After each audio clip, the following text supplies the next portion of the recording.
from outdoors should seek shelter immediately.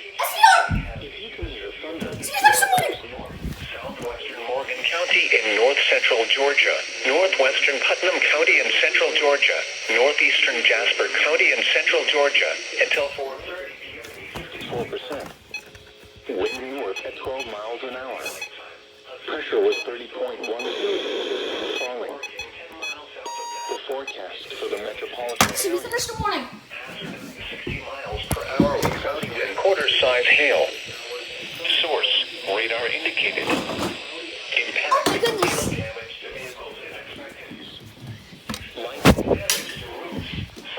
Entries.